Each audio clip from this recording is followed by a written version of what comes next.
Now I'm ready to start assembling the bunting units. I like to use this fusible wadding, which can attach to the fabrics on both sides, which means I can use quilt as you go and a very rapid assembly. So first thing I'm going to do is iron on my piece of backing fabric like this. If my iron's in the middle, then I'm okay, but when I want to do the edge pieces, I need to use this Teflon pressing sheet or a piece of baking parchment to make sure that I'm not damaging my iron.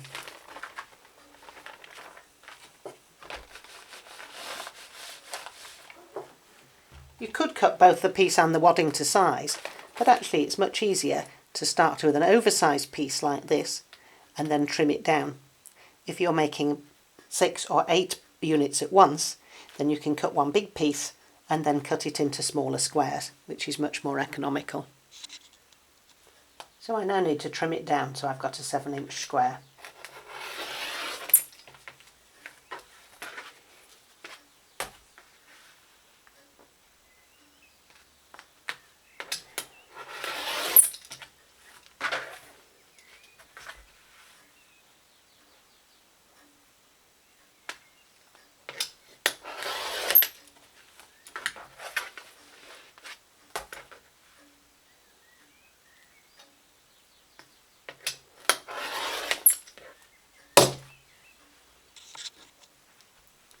So I now turn my backing and wadding square over and I'm ready to position my letter in the middle. But first of all, I need to tear away the excess stabiliser that's on the back.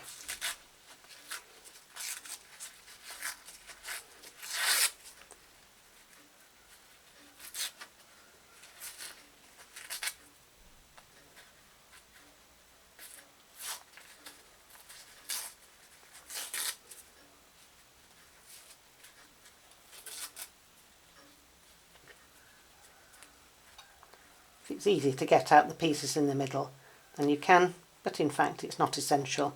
You could leave it. One of the reasons I like this stabiliser is that it's quite easy to remove afterwards.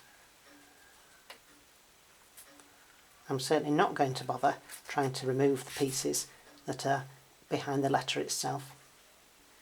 Before I use this, I need to just trim it down a little bit. I deliberately cut this backing piece oversized because I knew it would get a bit damaged during the applique process, and also sometimes the applique can pull it in a little bit, which we don't want.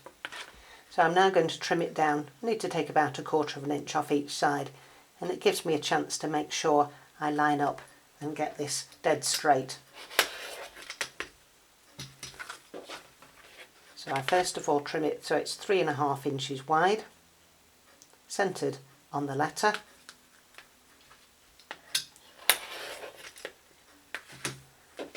And then I need to trim it a little bit the other way. Let's have a look. There's the 3.5 inch line. So let's make sure that's going to be evenly spaced around the letter. That looks about right. Make sure that it's at right angles to the edge I've already cut.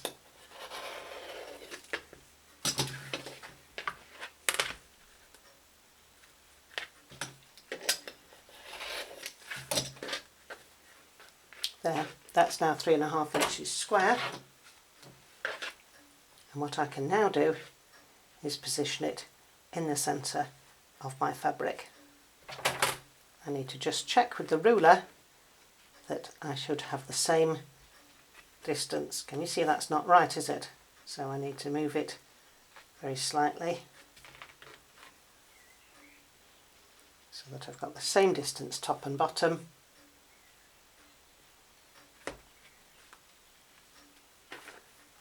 I need 1.75 inches all round. And I take my Teflon pressing sheet, put it over the top and press.